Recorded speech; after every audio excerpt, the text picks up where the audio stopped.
Hey guys, Nate here, and today we have some Star Wars Battlefront 4 beta gameplay on the Xbox One. So, just this Thursday, October 8th, the Star Wars Battlefront 4 beta released for all current-gen systems. So if you've got an Xbox One, PlayStation 4, or of course a PC, you'll be able to play this game on its beta version up until when the beta closes on October 12th. Unless, cough cough, wink wink, nudge nudge, EA, the beta gets extended, in which case you get a little bit extra time. Now, there's no sign-up required for this beta. You don't have to pay any money. You don't have to have a pre-order. You don't have to have any specific access passes. It's free to all players of the current-gen systems. However, unfortunately, if you do not have a current-gen system and still have an Xbox 360 or PlayStation 3 system, then you're not going to be able to play this beta. However, I do believe once the game launches on November 17th, then you'll be able to play the game with everybody else. But until then, unfortunately, you're not going to be able to play the beta. And if you have a Wii U, then my condolences to you, good sir. Anyway, I've been playing this game pretty much nonstop since its launch on October 8th. I've invested a good 17 hours into this bad boy, and it's been a little shameless. This game's only been out for a good maybe 23, 24 hours so far, and I've invested 17. So I've only maybe snuck in a good 6 hours of sleep and maybe a good hour or two of recreational stuff other than that. Aside from that, for the past 17 hours, I've pretty much been sitting here shamelessly drinking Coke and Nesquik and, oh my god, telling myself I need to stop, but just not stopping at all playing this game. I even took the day off just to play this. And over this elapsed shameless time of 17 hours, I feel like I've acquired a few tricks of the trade, if you will. A few different skills that, and things that I learned that I wish someone told me when I first started playing this. So, that's what I want to do for you guys. Today, I present to you a few tips and tricks that hopefully people with, more of a social life can use in their game to improve their playstyle in a way. So, here we go. A few tips and tricks for Star Wars Battlefront 4 Beta. Alrighty, so my first little bit of a tip for you is going to be a bit more of a recommendation. This is kind of what I like to run, and I think it's a very effective loadout to use throughout the game. And if you haven't already tried it, I highly recommend you do so. So here we go. For the blaster, I highly recommend you use the A280C, or the A280C, or A280C, I don't know, however you'd like to say, the A280C blaster rifle. This essentially is an assault rifle in everything but name. It's very, very well balanced, but you'll notice its range goes a bit above and beyond what we see for any other weapon here. Almost, excluding the E11, but I'll get to that in a second. So the A280C, I like it because it's so balanced. Its damage is very well. It's good damage, great fire rate. I think it's second best in class for the blaster rifles. Just behind the DLT-19. Its range, as I just mentioned, it's great, and its cooling power is acceptable. It's a very sturdy and dependable weapon that I like to use. Now, competing with it are the E11. The E11 is a lot more powerful in terms of damage, but its fire rate just doesn't get the job done for me. So I wouldn't recommend you use that, but maybe try it out, see if you like that gun, see if it's what what floats your boat, if you will, and give it a shot. The other alternative that you have, it seems overpowered at first, but when you think about it, it's not as good as one might believe at first glance. This is the DLT-19. It is essentially a light machine gun blaster rifle.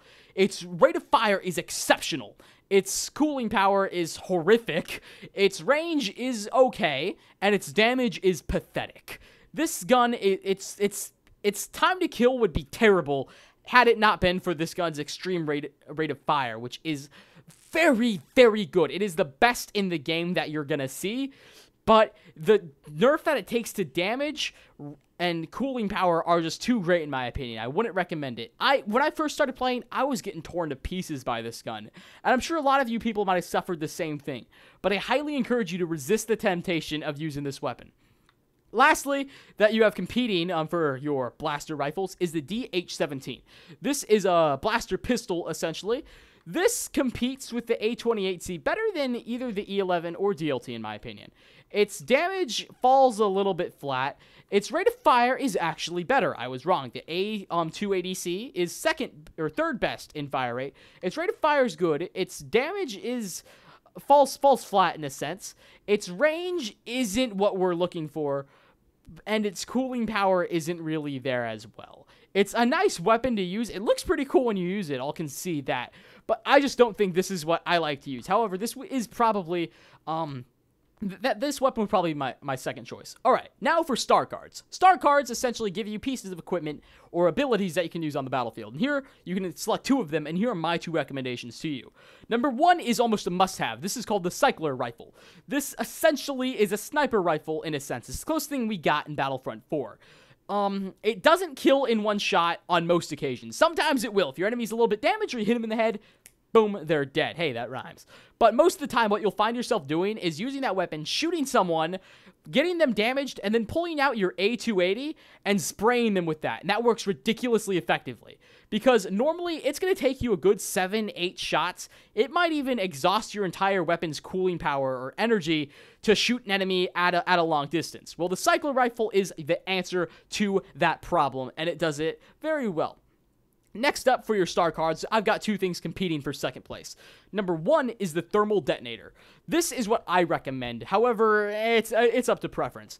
What I like this is that it essentially is a frag grenade, right, in all but name, and it works out very well to flush large clusters of enemies out of an area of cover.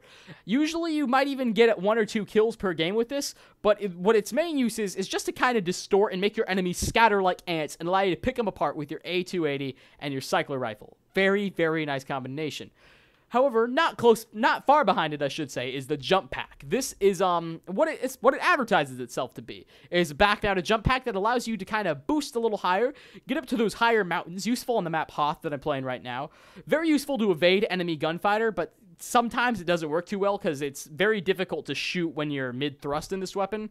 That sounds a little shady, but it doesn't work too well in that sort of circumstance. You can also use this to try and jump over enemies and get behind them. Hopefully they don't notice you. Usually this goes poorly in my personal experience. But if you think this is something that floats your boat, if you'd like to get over those higher ledges, maybe pull off a couple evasions, the jump pack is the right piece of equipment for you. Alright, so now that we've got a basic understanding of the loadouts, let's talk about gameplay strategy here, and I've got a few tips for those as well. Alrighty, so my first gameplay-related tip, and possibly least understood, is aiming down your sights. When to use them, how to use them, and why to use them. So a lot of players either think it's you should aim down your sights whenever you're shooting, or never aim down your sights when you're shooting. Essentially, they're both right. Battlefront 4 is very unique in how it plays, in the sense that it's a lot more realistic than other FPS shooters. In many situations, it's going to be a much more practical not to aim your sights down. From close to maybe close medium range, you're not going to want to aim down your sights. It's not going to be the most practical decision. You're going to want that bullet spread. You're going to want that increased sensitivity that accompanies a hip fire. Whereas at the longer distances, where the A2080 kind of shines, you're going to want to aim down your sights and shoot a little, you're not going to want to shoot directly at your enemy. Depending on how far they are, you might want to shoot them a little over their head or a little to the right or left of them, depending on where they are, the direction they're moving. Bullet drop is a very real thing in this game, as well as the time a bullet takes to hit its target. And those are things that you're kind of just going to have to learn to account for. And when you're firing at like long-range distances, it's going to be very hard at first, but eventually you'll adapt to that. So that's my first tip, aiming down your sights. Secondly, I think this is almost just as important, but it's very different. And that is more of a positioning strategy that I've kind of developed throughout my time playing here. And with the class I'm using, the A2080C and the Cycler Rifle, you'll notice that this isn't the best head-to-head combat for engaging people. This isn't a Ramboing made class, right? It doesn't work that way that well. So what I've essentially resorted to is a strategy that a lot of people have called aggressive camping. People used to do this a lot in like Modern Warfare 2 and in Battlefield 3. It hasn't really occurred as much in Battlefield 4 or the current Call of Duties, but it works very, very well in Battlefront 4. And that's because how the maps flow. This is especially prevalent on the map Hoth. And what you're seeing right now is me running to areas of cover and trying to snag maybe a few kills from there. Maybe 1 to 7 kills in an area, and then getting out of there. This is because whenever you kill someone, your enemy will be made aware of your position, and therefore be able to come after you. And the more you kill someone, the more they're going to want to return the favor, if you know what I mean, and come after you. So it's very smart to kind of Find good positions. Know the spawns, by the way. Know where the spawns are coming from. Know if the enemy's spawning behind or, of course, in front of you, and be able to engage based on that. Because you're not going to want to be, like, right in front of an enemy spawn point where they're just going to run into your back and mow you down. So it's very important to kind of understand that, which is, again, something you can learn through videos as well, or just play the game a little bit, and you'll get a good bearing on this sort of thing. But aggressive camping is very efficient in the sense that you get behind an area of cover with the A20 ADC, a very accurate, a very good ranged weapon, comboed with the cycler and the thermal detonator or jump pack, depending on your preference, and you kind of just gotta hang out in a position for a little while. Enjoy it. Know when the enemy spawns are shifting, know when the gunfights and the flow of the map is changing, the positions are changing, and then move accordingly. Your enemies moving forward, follow them a little bit. Kind of play hunter-gatherer, not hunter-gatherer. Kind of play hunter. Follow your enemies, but stay a little ways behind them and stay under cover too. It's very difficult to kill enemies in cover in this game just because of how inaccurate a lot of the weapons are compared to the A20 ADC, of course. And you can use that to your advantage. I highly recommend doing that. Last but not least, we have a strategy that's a bit geared towards newer players, because I see that a lot of people with more time invested in the game will kind of already understand this. But when I first started playing the game, I didn't really know what was going on, so I wish someone would have told me this. And this is power-ups. Power-ups are these little things you'll find scattered around both maps, Hoth and the other one, I forgot its name. And they're little blue circular objects that float around the map and spin. When you stand over one, you'll gain one of few things. Usually you'll gain a piece of equipment, and if you're lucky, you'll gain something a little bit better, which I'll get to in a moment. But pieces of equipment that you can gain include the following. A thermal imploder. This is essentially a thermal detonator on steroids. It does, I think it's like 3 times the damage, and it's got much larger blast radius. You can also get a smart rocket. A smart rocket is very efficient on the map Hoth when you're playing as the rebels on Walker Assault. This will allow you to take out enemy Walker tanks very efficiently, but other than that, it's not that practical a weapon. And next, we have the proximity mine. Pretty much what it's... No explanation required there. Now for the good stuff. If you pick up the right one of these power-ups, you can kind of tell by the shape they have on the object floating.